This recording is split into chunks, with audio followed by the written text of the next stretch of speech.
Buenos días. El doctor Jorge González Mantilla, profesor principal en Filosofía del Derecho, Argumentación Jurídica y Teoría Constitucional, doctor en Justicia Constitucional y Derechos Fundamentales por la Universidad de Pisa, Italia, magíster en Derecho Civil por la Pontificia Universidad Católica del Perú, abogado por la Universidad Católica Santa María de Arequipa, ha sido visiting scholar en la Universidad de Wisconsin con beca de la Fundación Ford. Sus investigaciones y publicaciones están referidas a los problemas del sistema de justicia en el Perú desde la historia, la filosofía y la teoría política, también a las causas de la discriminación en el Perú desde el siglo XVI. La enseñanza del derecho y su relación con la cultura jurídica es otra de las áreas a las que ha dedicado varios trabajos. El profesor Jorge González nos prestigia con su presencia, así que lo invitamos a su ponencia. Buenos días a todos y todas. Señor presidente del Consejo Nacional de la Magistratura, doctor Pablo Talavera. Señor presidente de la Corte Suprema, doctor Ticona. Doctor Guido Águila, vicepresidente del Consejo Nacional de la Magistratura. Autoridades presentes, colegas, amigos todos, amigas, damas y caballeros.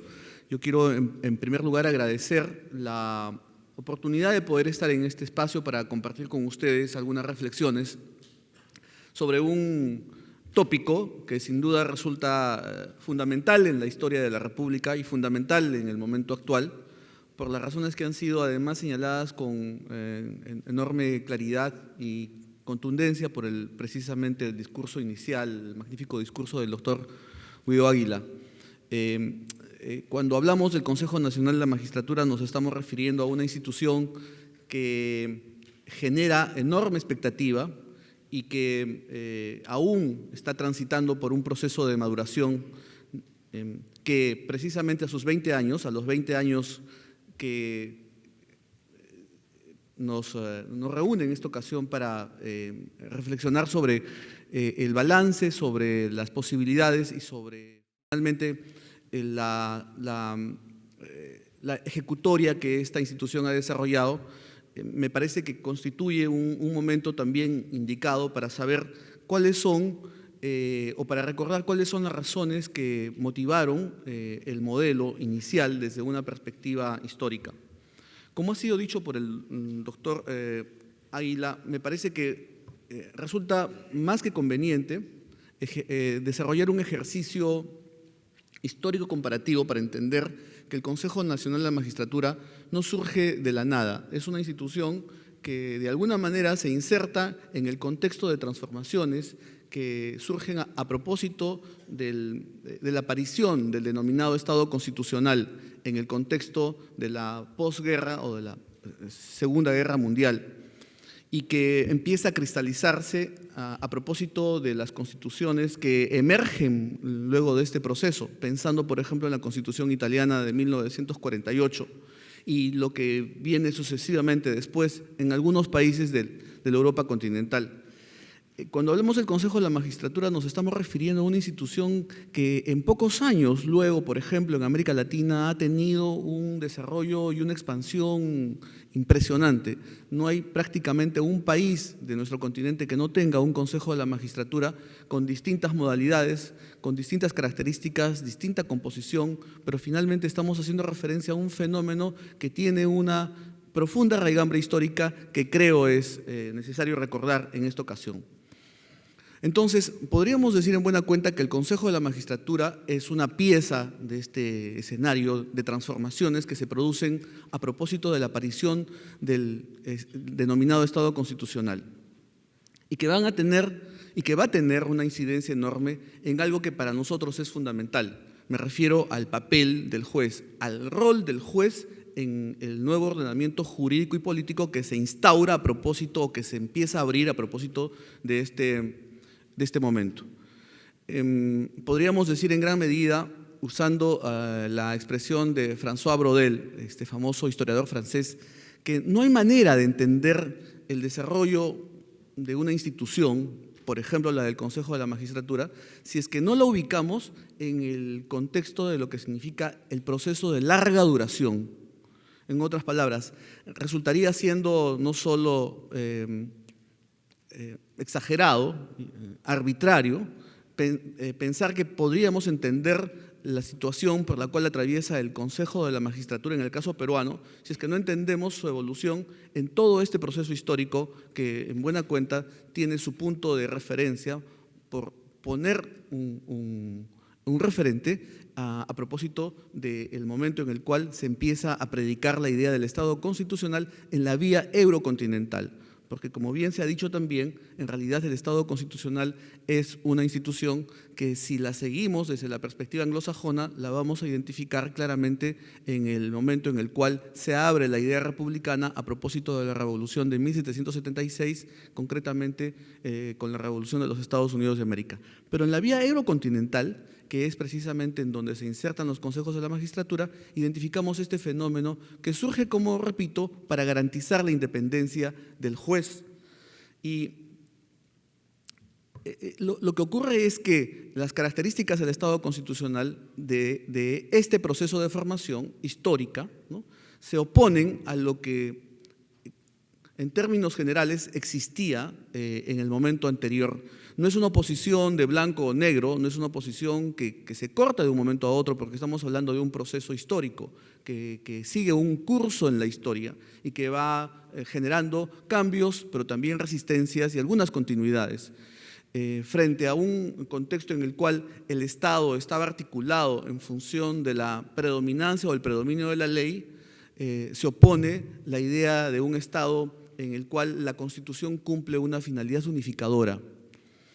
Frente a un Estado en el cual se plantea la idea de una separación de poderes casi compartimentalizada, se opone la idea de un escenario en el cual la propia función unificadora de la Constitución va generando más bien la idea de que el poder en líneas generales radica en la Constitución y que las instituciones constitucionales, hoy denominadas en el caso peruano, por ejemplo, poderes o funciones autónomas o también órganos constitucionales autónomos, no son otra cosa que competencias constitucionales, porque el poder en realidad radica en el espacio constitucional. Frente a un orden político en el cual el juez está subordinado a la ley, se plantea la idea de un juez que se debe a la Constitución y que puede interpretar la ley conforme a la Constitución. Sin duda, estamos hablando de un escenario en el cual además se introducen, por efecto de influencias que quizás no provienen directamente de la propia tradición eurocontinental, pero finalmente están presentes en el caso latinoamericano, por ejemplo, en el nuestro, para decirlo de manera concreta, instrumentos que permiten garantizar los derechos a través del control constitucional de las leyes. En suma, estamos hablando de una configuración jurídico y política diferente a la que se tenía hasta este momento, o por lo menos se empieza a plantear la necesidad de que la organización jurídico y política cambie, y que cambie entonces también la posición que tiene el juez en el ordenamiento constitucional. No estamos hablando más de un juez del cual se puede predicar esta figura metafórica, juez boca de la ley. Estamos hablando más bien de un juez que sirve para ordenar, para garantizar los derechos.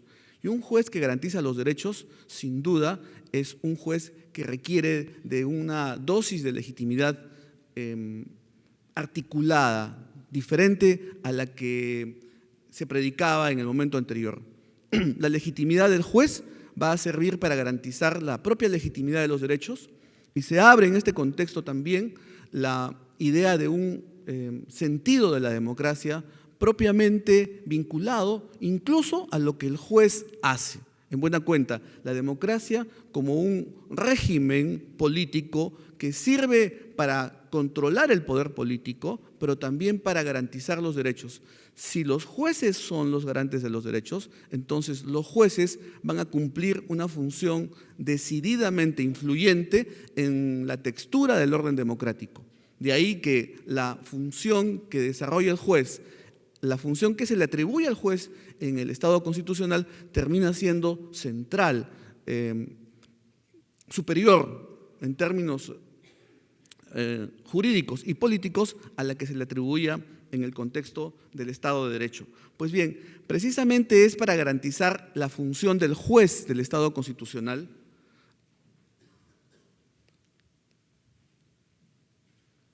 para garantizar la función del juez del Estado constitucional, que se requiere de una entidad con procedimientos, con garantías, con una entidad institucional también legítima, que esté en la aptitud y en la disposición de poder garantizar el ejercicio de la función del juez, tamaña responsabilidad en este nuevo escenario constitucional, y al mismo tiempo garantizar que esto que termina siendo central en la función del juez en todo este proceso, me refiero a la independencia, adquiera un sentido funcional a lo que se espera del juez en este nuevo contexto. La independencia debe redimensionarse. La independencia no puede seguir siendo lo que de alguna manera significaba en el Estado de Derecho. La independencia como dependencia de la ley no puede tener más cabida en el Estado constitucional. La independencia entonces debe servir ahora como un conjunto de garantías, no solo formales, sino también materiales, que hagan posible que el juez, en efecto, pueda configurar su actuación de cara a la Constitución. Y entonces esta organización, esta institución, recae en el Consejo Nacional de la Magistratura o en el Consejo de la Magistratura, para decirlo en términos genéricos, que adquiere el poder de nombrar. El poder de nombrar no solo desde una perspectiva formal, sino además con la responsabilidad que implica todo lo que acabo de mencionar. El poder de nombrar supone también una vinculación con la propia función atribuida al juez en el Estado constitucional. El Consejo de la Magistratura se convierte en una entidad, como he dicho, una suerte de competencia constitucional, una competencia radicada en la Constitución. Podemos llamarla también un órgano constitucional autónomo. Yo preferiría seguir llamándola competencia constitucional porque me parece que describe mejor lo que el Consejo de la Magistratura y los demás órganos del Estado realizan. Aquí la distinción me parece que puede tener un significado académico, pero además tiene un significado práctico, y es que en realidad uno puede seguir predicando la existencia de la tripartición, pero en los hechos hemos descubierto que existen más poderes de los que se predica en la teoría clásica de la tripartición. En buena cuenta, el Tribunal Constitucional, el Consejo de la Magistratura,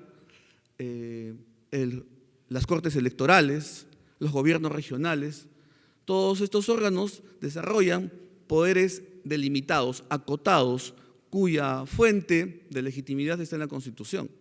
Podríamos hacer un listado mayor, son poderes reticulares, entonces me parece que tiene mucho más sentido plantear la idea de que no son otra cosa que competencias constitucionales. De otro lado, esto juega mejor también con la necesidad de contar en el escenario actual con la importancia que adquiere el principio de colaboración, llamado así entre poderes, o el principio de colaboración constitucional que articula finalmente la idea de un Estado constitucional. El poder de nombrar recae en el Consejo de la Magistratura, y esto es lo que hace que el Consejo se convierta en una institución tan importante hacia el futuro. Estoy pensando concretamente en lo que empieza a aparecer luego de la Segunda Guerra Mundial, y es entonces en donde nos encontramos.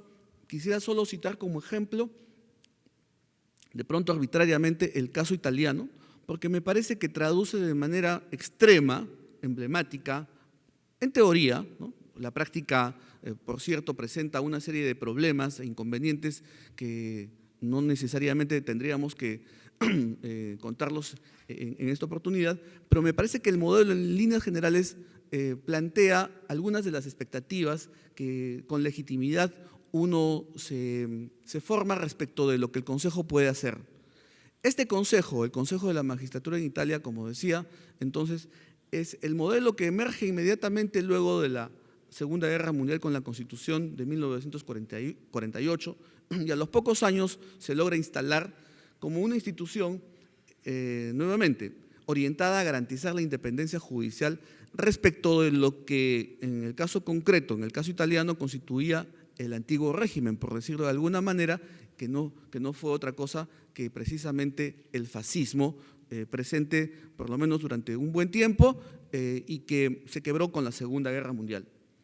Y por otro lado, la noción de autogobierno, como también ha sido dicho por el doctor Águila Grados, en la medida en que se trata de una institución que toma para sí las competencias que anteriormente estuvieron radicadas en entidades del Ejecutivo, por ejemplo, el Ministerio de Justicia. De ahora en adelante, el Consejo de la Magistratura será, además, una entidad política porque sirve de resguardo, de parachoque respecto de los demás, llamados así, poderes, para garantizar la independencia del judicial. Este es un organismo que está formado centralmente por jueces. Es un organismo técnico, jurídico. No se nota la presencia de no abogados y está presidido para otorgarle legitimidad política por el presidente de la República, que en el modelo italiano, como saben ustedes, estaría precisamente, que es un ejecutivo dual, estaría representado por el jefe de Estado. Pero en líneas generales estamos hablando de un consejo conformado por una buena cantidad, poco más de 27, 28 miembros, ¿no? Esto ha ido variando en el tiempo, que tiene una mayoría de miembros que provienen de la judicatura, ¿no? Lo interesante de este modelo es que se trata de una propuesta que genera además un escenario cultural delimitado por lo que entendemos aquí en el Perú como carrera judicial.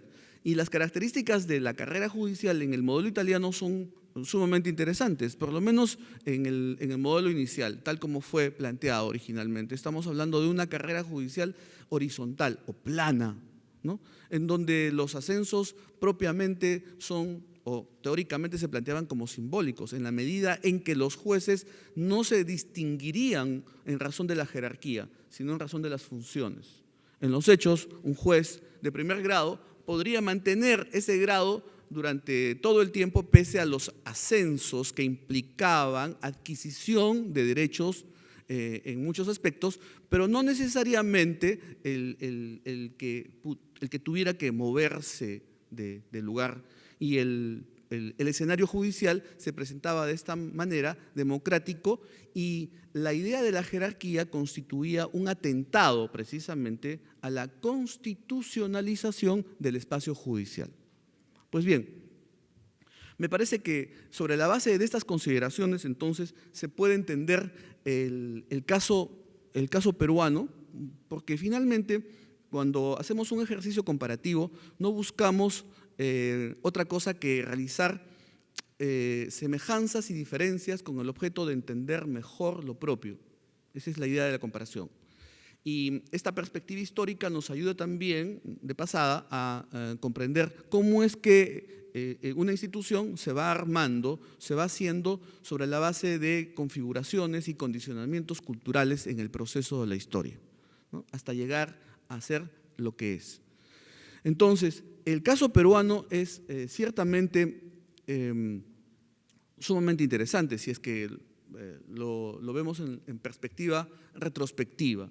Lo que tenemos hoy día como Consejo de la Magistratura no es otra cosa que una institución que busca igualmente despolitizar los nombramientos. Esto uno lo puede rastrear a lo largo de la historia. Cualquier autor que haya escrito sobre formas semejantes a las del Consejo de la Magistratura en el Perú, desde principios del siglo XX, hace referencia a este problema como un asunto central, medular, de la vida judicial, de la vida finalmente republicana. La importancia de despolitizar los nombramientos judiciales. Y es que en realidad el problema de la sujeción del sistema judicial al Poder Ejecutivo es algo que forma parte de la historia, desde que se hacen las primeras constituciones, en buena cuenta desde que se inicia el proceso republicano.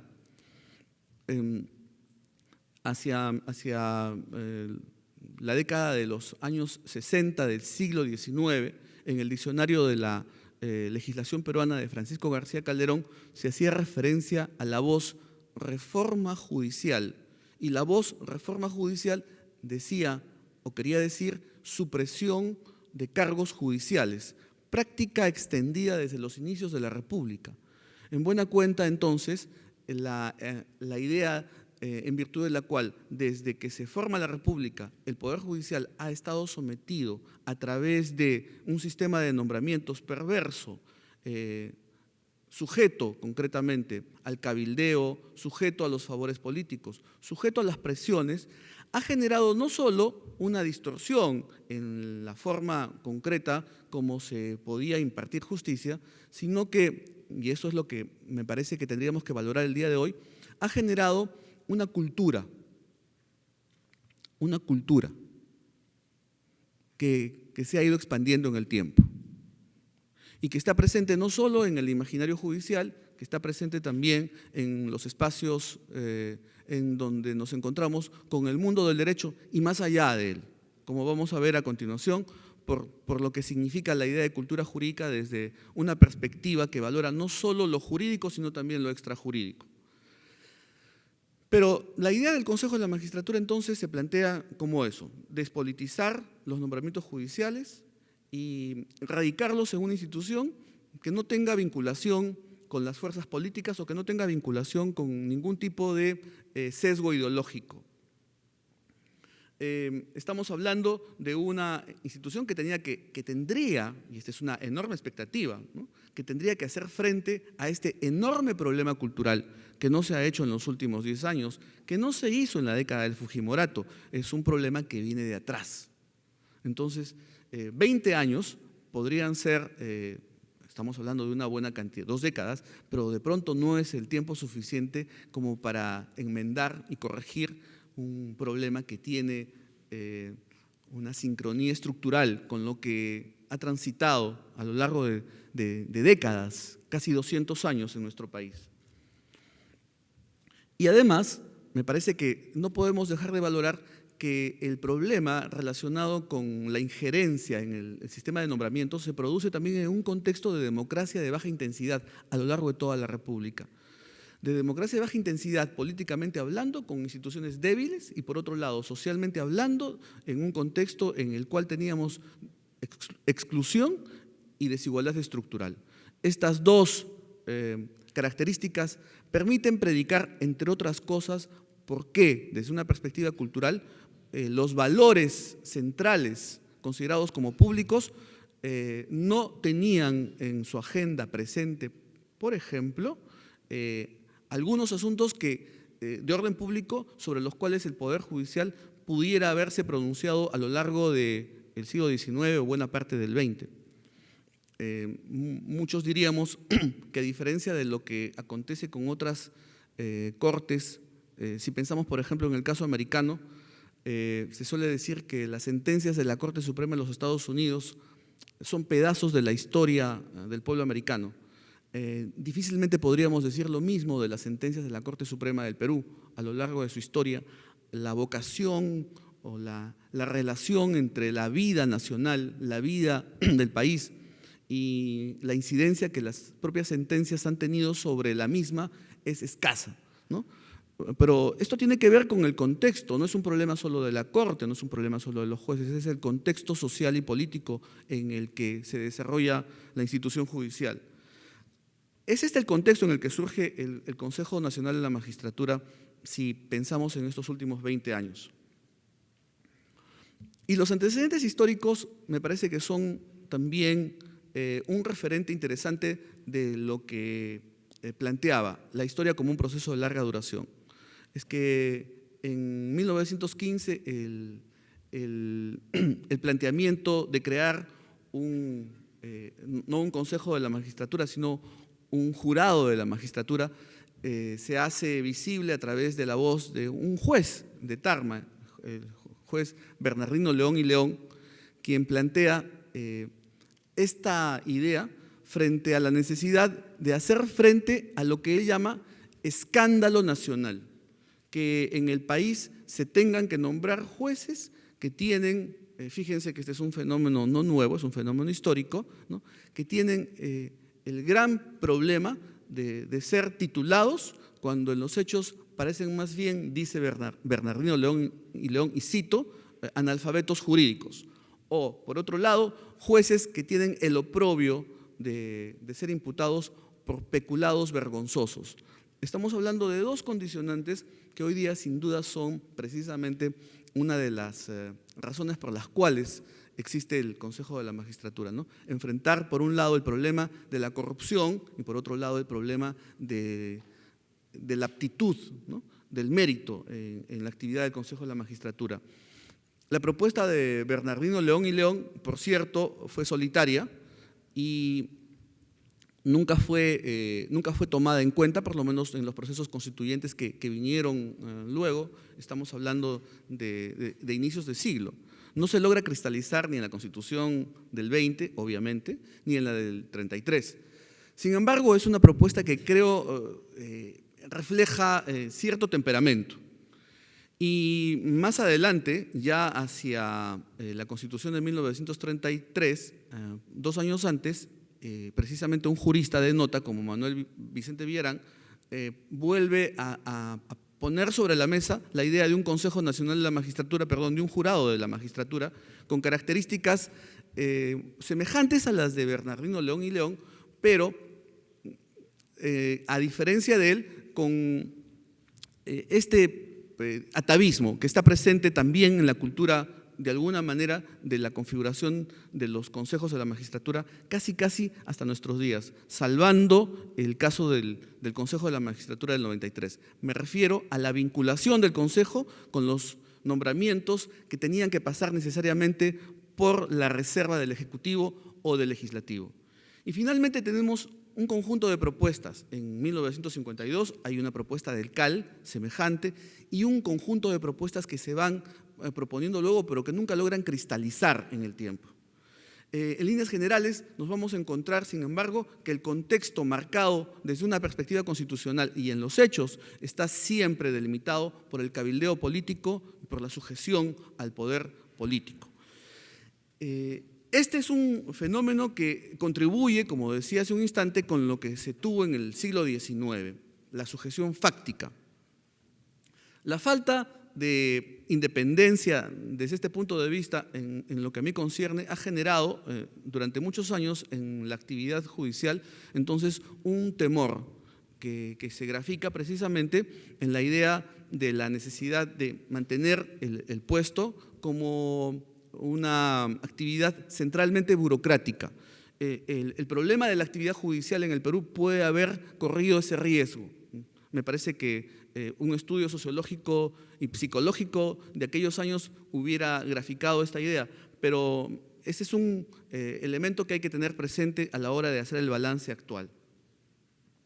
Y cuando entramos entonces a entender el significado que tiene el Consejo Nacional de la Magistratura en el momento presente, me parece que podemos evaluar las dos experiencias históricas previas, porque seguimos en la idea de que el Consejo de la Magistratura es el resultado de un proceso de larga duración. Bueno, lo curioso del caso es que el Consejo de la Magistratura, como Consejo Nacional de Justicia, se inaugura en 1969 precisamente en el contexto de un gobierno militar y se genera, al decir de algunos autores, como Luis Pázara, una situación anómala. Algunos autores incluso la valoran en algún extremo positivamente por la incorporación en ese contexto de algunos jueces valiosos. No voy a citar nombres aquí, pero tengo la sensación de que este es un proceso completamente anómalo que responde ciertamente a la necesidad de que un régimen dictatorial pudiera tener el control absoluto sobre el sistema judicial. Más allá de que se pudieran generar excepciones, me parece que no tendría que ser valorado positivamente este proceso, o por lo menos este contexto, el contexto que se abre con la dictadura militar de 1968.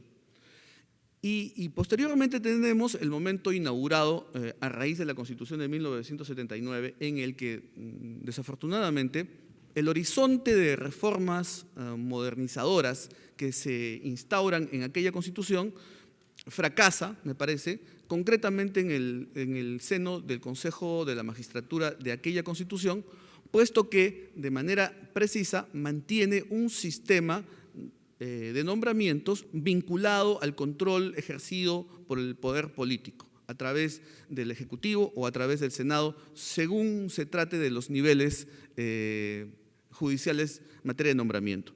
Entonces, me parece que eso es lo que tenemos a propósito del Consejo Nacional de la Magistratura, y es digamos, esta es la base histórica sobre la que uno debería efectuar el análisis, es a qué nos enfrentamos cuando decimos el Consejo surge para garantizar la independencia en un contexto en el cual existe una cultura de dependencia. Bueno, este es el escenario en el que nos encontramos.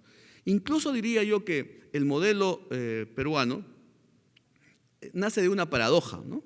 Porque, por cierto, la Constitución de 1993 plantea la necesidad de continuar con la configuración de un modelo de nombramiento de jueces en el cual se busque despolitizar el mismo. Sin embargo, luego de haber efectuado, quiero decir, el gobierno de aquel entonces, luego de haber efectuado un cese masivo de magistrados, de jueces y fiscales en el país, ¿no? Era una cosa completamente paradójica, pero no resulta gratuito, además, el hecho de que años más tarde este hilo conductor diera como resultado o tuviera como arribo precisamente la dación de una ley que terminara generando la renuncia del primer pleno del Consejo de la Magistratura, puesto que precisamente la mayoría oficialista de aquel entonces genera un recorte en las facultades sancionatorias del Consejo de la Magistratura, lo que produjo, por cierto, una actitud principialista de lealtad con la democracia que produjo, como digo, la renuncia de este pleno de magistrados del Consejo de la Magistratura. Pues bien, el Consejo de la Magistratura, inaugurado en términos formales por la Constitución del 93, presenta un modelo, sin embargo, interesante, hay que señalarlo. Bueno, para comenzar, por cierto, no se trata de un órgano de gobierno como en el modelo italiano, pero como ya hemos dicho, la multiplicidad de formas a través de las cuales se presenta el Consejo de la Magistratura en nuestros países hace pensar como razonable que los modelos se adecúan en función de condicionamientos políticos e históricos. No interesa mucho ver cómo es que se hizo al principio, interesa ver cómo es que madura, ¿no? Y por lo tanto eso es lo que tenemos. Es un Consejo de la Magistratura encargado de garantizar la independencia en un contexto de dependencia, de cultura de dependencia, históricamente sometido, que busca hacerle frente sobre la base de estos rasgos. Y por otro lado, se trata de un órgano, y esto es lo interesante que ha sido remarcado antes también, un órgano de enlace. El profesor Alessandro Pizzorruso, que es un comparatista famosísimo, vivo aún, en Italia notaba esto: el modelo peruano parece ser un órgano de enlace entre el sistema judicial y la sociedad civil. Estamos hablando de un órgano que tiene una composición diversa, ¿no? Con actores de distinta procedencia. Esto que es bueno puede ser también, no digo negativo, pero puede ser problemático, porque genera la necesidad de propiciar un esfuerzo vinculado con los acuerdos, con las prácticas, puesto que el origen de las prácticas personales, profesionales e institucionales también es diverso. Sin embargo, esto es lo que tenemos ahora, y la virtud de un modelo de estas características es que puede generar, por cierto, también una perspectiva refrescante. Más allá de las objeciones técnico-jurídicas que se puede hacer, puede generar una perspectiva refrescante, distinta, ¿no? Ajena a la, de alguna forma, atmósfera asfixiante que implica la idea de ser parte de la comunidad jurídica. De cualquier manera, este es un modelo en el cual debería valorarse esta idea, la necesidad de institucionalizar la presencia de distintos espacios de la vida social para conducir la justicia en el país. Me parece que este es un aspecto interesante, ¿no? Y lo segundo es que se trata de un modelo que sí rompe la inercia histórica a nivel normativo, en virtud de la cual la presencia del Ejecutivo y del Legislativo se había mantenido de manera indemne en el sistema de nombramientos. El modelo del 93 yo creo que marca una diferencia en adelante. Es un antes y un después, por lo menos a nivel formal, y eso creo que está muy claro. Me parece que las competencias deberían ser un reflejo de todo esto. Sin embargo, tengo la sensación de que las competencias son un reflejo aún parcial de lo que acabo de mencionar. Y son un reflejo parcial centralmente porque, valorando la evolución del Consejo de la Magistratura, incluso podríamos seguir el hilo de por qué las competencias son un reflejo parcial de lo que acabo de mencionar. Podríamos hacer una suerte de balance también muy puntual de la evolución del Consejo de la Magistratura creado con la Constitución del 93, para entender bien qué es lo que tenemos nuevamente, ¿no? Primero, los orígenes del Consejo de la Magistratura y su evolución hasta 1998, que es cuando se produce precisamente la renuncia de los magistrados. Marcan una etapa, ¿no? Porque lo que viene a continuación en realidad es una especie de salto al vacío en materia de institucionalidad, por lo menos hasta que se restaura la democracia. Son dos etapas que hay que diferenciarlas en el tiempo, puesto que el producto no es el mismo y me parece que los resultados seguramente no son los mismos. Habría que hacer un seguimiento del impacto que han tenido las decisiones del Consejo de la Magistratura durante estos dos periodos y compararlas. A partir de este momento nos encontramos con dos fases, es decir, a partir de la restauración de la democracia. La primera fase, que tiene que ver con el afianzamiento institucional del Consejo de la Magistratura, marcado por dos, desde mi punto de vista, por dos problemas. El primero relacionado con esta facultad, esta competencia del Consejo, la ratificación. En tensión con una proactividad política definida en la actuación del Tribunal Constitucional, ¿no? Y que producen, entre otras cosas, por ejemplo, respuestas a casos como el de Almenara Bryson.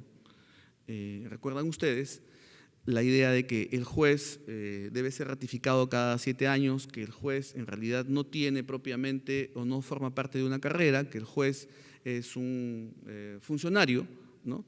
Y que las decisiones en materia de ratificación pueden emitirse sin necesidad de motivación, sin justificación?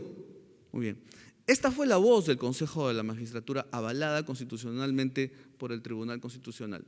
Pero el propio tribunal progresivamente se fue encargando de morigerar esta perspectiva, constitucionalizando la idea de ratificación. Entonces me parece que esto es importante porque este juego necesario políticamente, quiero decir, para estas dos instituciones en aquel momento, de cara a lo que había ocurrido en el pasado, empieza a morigerarse, a tener una tesitura democrática en el tiempo, y esto se logra en un tiempo relativamente breve. Yo diría que hacia el año del 2006, concretamente, con algunas sentencias emblemáticas también, ya se puede pensar en la idea de una institución que empieza a madurar constitucionalmente en términos de un discurso también constitucional, justificando las decisiones en materia de ratificación, pero además en un contexto en el cual el propio tribunal había corregido o había,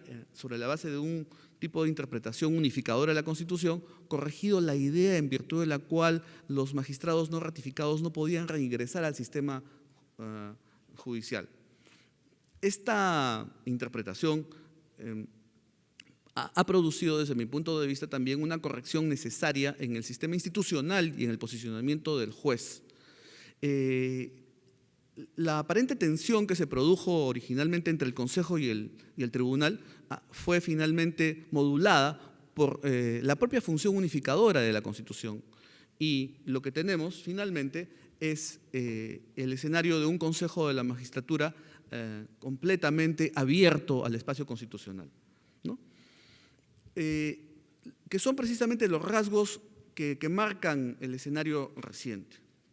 Yo diría que en un esfuerzo de síntesis se podría decir que en los tiempos recientes, sobre todo en los años más recientes, el Consejo de la Magistratura ha tenido que enfrentar precisamente esto que decía al principio, la necesidad de acoplar los discursos y las distintas prácticas individuales e institucionales debido a la conformación diversa del Consejo de la Magistratura. Se trata de un proceso de ajustes y tensiones seguramente. La mirada del abogado con la mirada del médico o la mirada del ingeniero en torno a un asunto que podría tener solamente desde cierta perspectiva un cariz técnico, pero que no es solo técnico, que es jurídico y político. Y entonces esta perspectiva comprensiva es parte de un ajuste que se tiene que hacer en el tiempo y me parece que se han notado esfuerzos en los últimos años, pero al mismo tiempo también de alguna forma obstáculos para avanzar en esta mirada. Me parece que este es un primer rasgo de los tiempos actuales. Un segundo rasgo tiene que ver con la función disciplinaria, que en líneas generales me parece que se trata de la función disciplinaria más institucionalizada o más, en alguna medida más sofisticada, o de las más sofisticadas que existen en América Latina. Más allá de los resultados que haya podido tener, también podríamos decir que existen algunas respuestas que el Consejo ha dado y que son, por cierto, emblemáticas, sobre todo en los últimos años, y que me parece han generado una respuesta o que me parece que han generado una reacción positiva en la ciudadanía. Soluciones que han marcado un antes y un después en muchos casos notorios.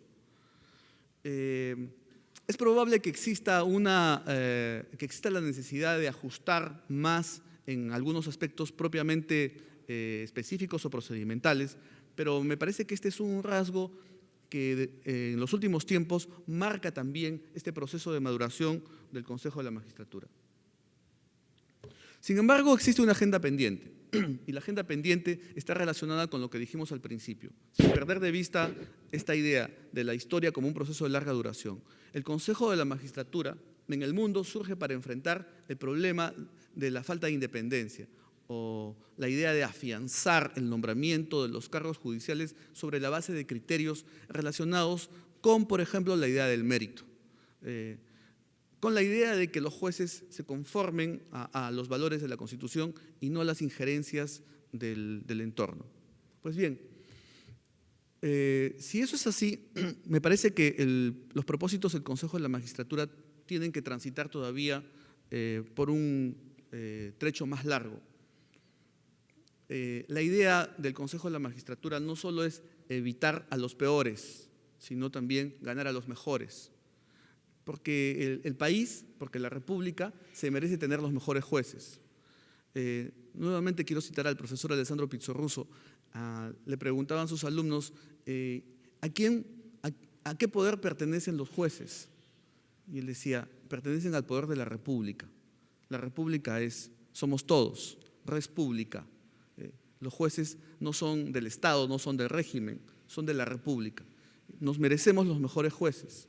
Y entonces el Consejo de la Magistratura tiene sobre sus hombros el lograr que los mejores abogados lleguen a ser jueces. La imparcialidad es una condición central de las democracias constitucionales.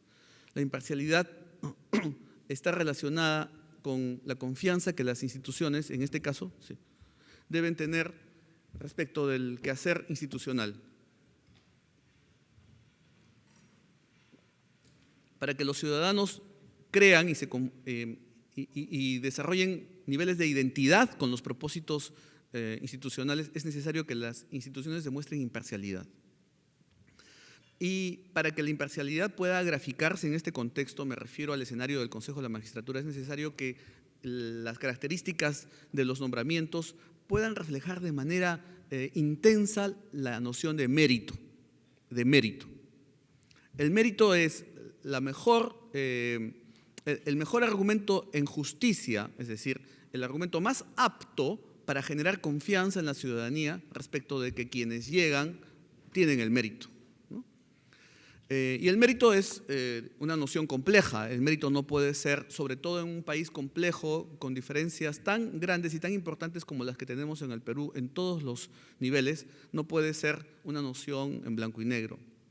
Podríamos pensar en un examen de Estado, por ejemplo, si hablamos solamente de la parte de evaluación profesional académica, y es muy probable que un examen de Estado no logre, quiero decir, un examen lineal para todos, no logre los efectos que la ciudadanía espera y que más bien propicie y margine la condición de muchos candidatos que podrían tener la posibilidad de acceder al cargo público de juez, porque estamos hablando de un contexto en el cual las universidades no tienen sobre la base un sistema de acreditación, porque la formación que se brinda en nuestras facultades de Derecho no es homogénea, porque tenemos serios problemas de formación, de conceptualización jurídica, no solo en los alumnos, también en los profesores, porque no hay suficientes profesores de Derecho en el Perú que formen alumnos que puedan ocupar posteriormente o que puedan aspirar a ser candidatos para ocupar cargos en la judicatura. Entonces es un problema complejo. Este problema está sobre los hombros del Consejo, no es un problema nuestro, quiero decir, del ciudadano de la calle, ¿no? Es un problema, por cierto, de los profesores de Derecho también, pero centralmente es un problema institucional del Consejo de la Magistratura. Entonces, el Consejo debe convertirse en un referente, debe convertirse en una institución que mejore, que afine los parámetros a través de los cuales se logra la evaluación. Debe mejorar el filtro que hace posible que no lleguen los peores, pero que haga posible que lleguen los mejores, ¿no? Esta es una condición además fundamental en la idea de independencia, porque la independencia no existe si es que no existen condiciones materiales que la hagan viable. La idoneidad hace referencia a la especialidad hace referencia a la calidad, al mejor grado de conceptualización jurídica, a la mejor aptitud, al compromiso desde este punto de vista técnico con el trabajo que se hace. Pero al mismo tiempo, tengo la sensación de que el Consejo de la Magistratura tendría y tiene la obligación, la responsabilidad institucional de convertirse en un referente respecto de lo que significa la formación legal en el resto de las instituciones que hacen este tipo de trabajo en el país. Elevar la valla significa no solo hacer más difícil el examen, significa en realidad generar los requisitos necesarios, conducentes, que no tienen que ver de ningún modo con niveles de dificultad, sino de complejidad asociada a la función que los jueces cumplen en el despacho judicial.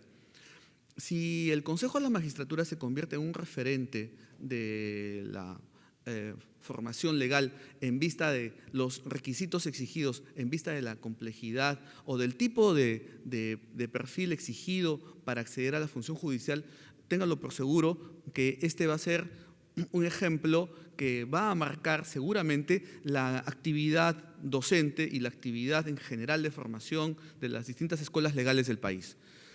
Enfrentamos no solo un problema que tiene que ver con el exceso o con el número excesivo de abogados, en realidad el problema es cultural y está asociado, como decía, entre otras cosas, a la falta de compromiso con la idea del derecho. Lo que se enseña probablemente tiene una línea delgada comprometida con lo jurídico. Lo que se enseña tiene que ver centralmente con una perspectiva muy sesgada del positivismo jurídico. Sabiendo que el positivismo jurídico es la perspectiva jurídica paradigmática más importante de Occidente, probablemente en América Latina y en nuestro país, el positivismo se reduce a una línea muy delgada llamada formalismo jurídico, que es la sobrevaloración del texto y de las formas. El formalismo jurídico ha conducido a generar visiones sesgadas que han invisibilizado posiciones jurídicas, la mujer, los niños, los discapacitados, en general las minorías han sido disvaloradas, no han sido consideradas en razón del formalismo jurídico, y hoy en día el formalismo jurídico está presente también como parte de la propia cultura cultura jurídica de los abogados y también de los jueces. Pese a todos los esfuerzos que se han venido haciendo durante los últimos años desde distintos espacios, este es un mal que hay que combatir.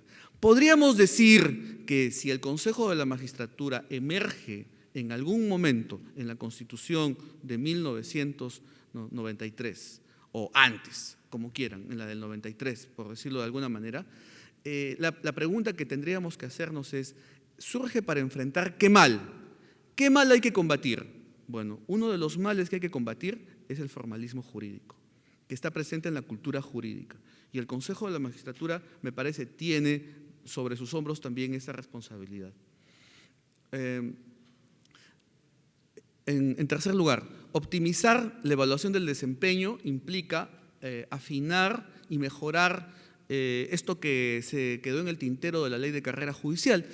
Y con esto voy acabando. En realidad me parece que hay una responsabilidad compartida del Poder Judicial y el Consejo de la Magistratura en torno a lo que significa la evaluación parcial. Por último, no es un problema solo de las instituciones, es un problema de los ciudadanos. Los ciudadanos necesitamos mejores jueces y jueces evaluados, porque en cualquier parte del mundo esto ocurre. En las universidades los profesores son evaluados. La pregunta es, si evalúan a los profesores, evalúan a los funcionarios, ¿por qué no se evalúa el trabajo que hacen los jueces? Que se evalúe de manera adecuada, pero que se evalúe, porque esto mejora la performance institucional. Y este es un asunto que está pendiente, que se quedó precisamente como una tarea atribuible al Poder Judicial, que me parece que no ha terminado de realizar y que, por lo tanto, no se está llevando a cabo. Me parece que un cuarto aspecto que tiene que ver con estas grandes expectativas o la gran promesa del Consejo de la Magistratura es convertirse en efecto en un centro de políticas públicas en materia judicial. Aunque no hubiese sido asumido como un órgano de gobierno, el Consejo de la Magistratura, por la información que tiene, por la responsabilidad que cae sobre sus hombros, está llamado a generar información y directrices para comenzar en el seno del sistema de justicia respecto de asuntos que son clave para el funcionamiento del propio sistema de justicia, ¿no? Y entonces hay un conjunto de temas que no son propiamente tratados de manera adecuada. Por ejemplo, la línea de capacitación me parece que presenta algunos problemas básicamente relacionados con la desatención o la desvinculación en la comunicación entre las instituciones que en el sistema judicial comparten esta misma responsabilidad.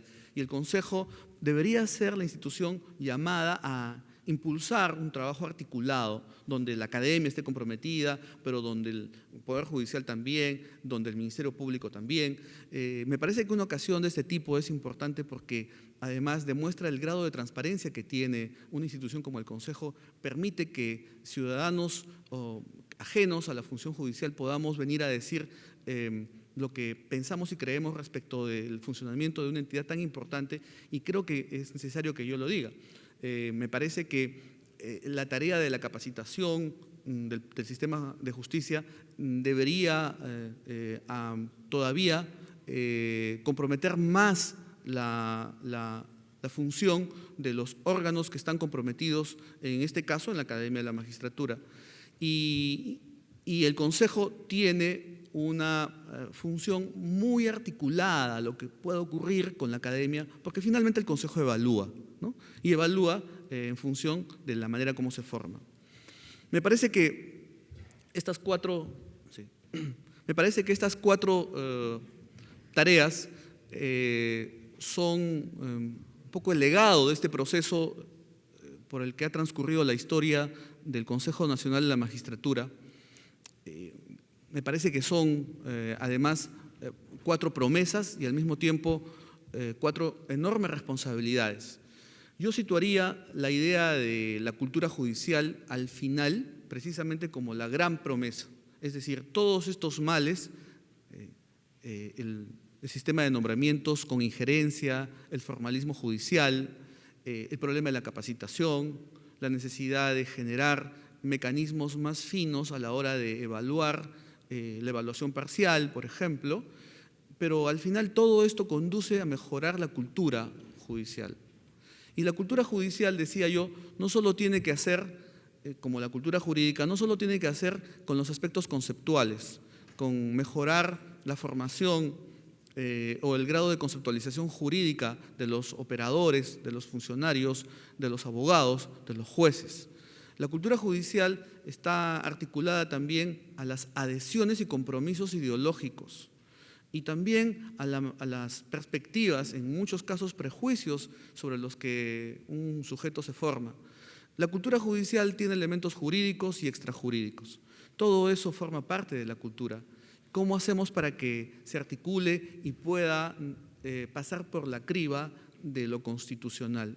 Esa es la tarea del juez a la hora de sentenciar, y generar las condiciones para que el juez esté en capacidad de hacerlo forma parte de lo que el Consejo debe hacer a la hora de evaluar y en coordinación con la academia debe hacer para que los jueces puedan saber que ese es el itinerario conceptual, el itinerario ideológico por el que debe discurrir su formación. Me parece que la independencia y el sentido constitucional del Consejo de la Magistratura es ese. Quisiera terminar diciendo que si el Consejo de la Magistratura precisamente es un órgano constitucional, la idea de lo constitucional no proviene solo por el nombre, ¿no? Finalmente, como decía el profesor Lorenz Sager, este famoso constitucionalista de la Universidad de Texas, la Constitución no es un simple papel evocado por los políticos de manera ingenua y a veces dislocada. La Constitución es mucho más que eso y lo que importa al final del día de la Constitución es lo que se haga con la Constitución. Lo que importa al final del día con el Consejo de la Magistratura es lo que se haga con lo que tenemos como Consejo Nacional de la Magistratura. Muchas gracias.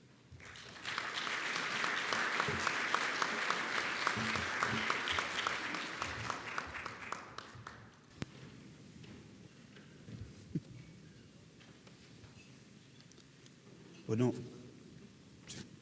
agradecemos al profesor González Mantilla por su excelente exposición. Nos ha permitido ubicar al Consejo Nacional de la Magistratura en el contexto histórico constitucional del país y los grandes retos que se nos vienen, ¿no? Lamentablemente no vamos a tener mucho tiempo para desarrollar todas las preguntas que nos han hecho llegar. Sin embargo, hay una pregunta recurrente que quizás tiene que ver bastante con el modelo mismo del Consejo Nacional de la Magistratura, su diseño constitucional, y que lo hace particularmente diferente, si quiere, con otros modelos, y es la de su composición. Hay varias preguntas que refieren a pedir su opinión respecto a qué le parece esta composición plural multidisciplinaria que tiene el Consejo Nacional de la Magistratura, si desde el punto de vista correcto para analizar los temas que mayormente señalan aquí en las preguntas son de materia jurídica, los que se manejan en el Consejo, y digamos una pequeña comparación, si se quiere, con el Consejo, por ejemplo, que usted ha tocado de Italia, si es que, digamos, qué fortalezas ve en una u otro modelo, ¿no?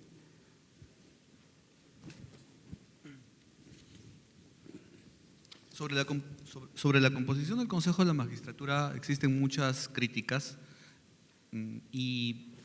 pero también es bueno señalar que cuando se formuló la propuesta inicial del Consejo de la Magistratura, más bien se generaron muchas expectativas por la composición del Consejo de la Magistratura. Bueno, en el curso de los años hemos visto que ha sido una expectativa que ha tenido que enfrentar, sin embargo, una serie de avances y retrocesos. Me parece que, siendo analítico, los gremios que están detrás, las instituciones que están detrás de los actores que finalmente arriban al Consejo de la Magistratura, me refiero a quienes no provienen de entidades vinculadas al derecho, asociaciones de profesionales, etcétera, tuvieron luego del Fujimorato, o con el Fujimorato, sufrieron el impacto, ¿no?, del régimen. Y lo que encontramos ahí es más bien un escenario, por lo menos durante aquel tiempo, un escenario muy difuso, en algunos casos en descomposición, que sin embargo tuvo que recomponerse formalmente para efectos de lo que significa la actividad del Consejo. Y luego nos hemos encontrado con que, bueno, ya está caminando y se produce esta suerte de articulación democrática popular para la elección de los miembros. Eso es lo que hay en términos analíticos. La pregunta es si eso es lo mejor. Bueno, lo que pasa a la larga es que los fenómenos históricos, como parte de las instituciones, como en el caso del Consejo de la Magistratura, no pueden ser evaluadas en esos términos de blanco o negro, de lo mejor o lo peor en términos absolutos. Y como se ha dicho, luego de la gran experiencia italiana, además de los casos que se producen en Europa continental, hasta el español del 78, en América Latina tenemos una enorme cantidad de consejos de la magistratura con distintos niveles de composición, con distintos esquemas de organización, ubicados de distinta forma, con competencias también disímiles. Entonces, bueno, una constatación de lo que estamos viendo es, en primer lugar, que no existe la fórmula con mayúsculas y que el modelo italiano, que pudo haber sido interesante desde una perspectiva teórica, sin embargo, no es el modelo. Dicho sea de paso, los italianos suelen decir que el modelo italiano es una tercera variable, ¿no? Es una suerte de variable intermedia o distinta de la que se produce en el clásico modelo eurocontinental y distinta de la que resulta de la evolución del proceso anglosajón o del modelo americano concretamente. El caso peruano es diferente y es diferente. Entonces lo que tendríamos que hacer, desde mi punto de vista, es más bien generar las condiciones para que los sistemas de elección produzcan respuestas con la elección de sus representantes que hagan posible. Me parece que hay una cosa que es importante en las instituciones. Las instituciones no podemos, por ejemplo, pensando en el Consejo, exigir determinados atributos y condiciones a quienes vamos a elegir o a quienes vamos a juzgar si es que no tenemos las condiciones o el grado de legitimidad para hacerlo. Y eso me parece fundamental en el trabajo de una institución.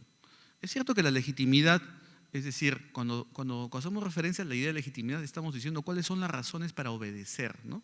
Las razones críticas para obedecer, las razones críticas para que exista una institución. Pues bien, no son solo formales, ¿no? No basta con que la ley lo diga, no solo basta con que la Constitución lo diga.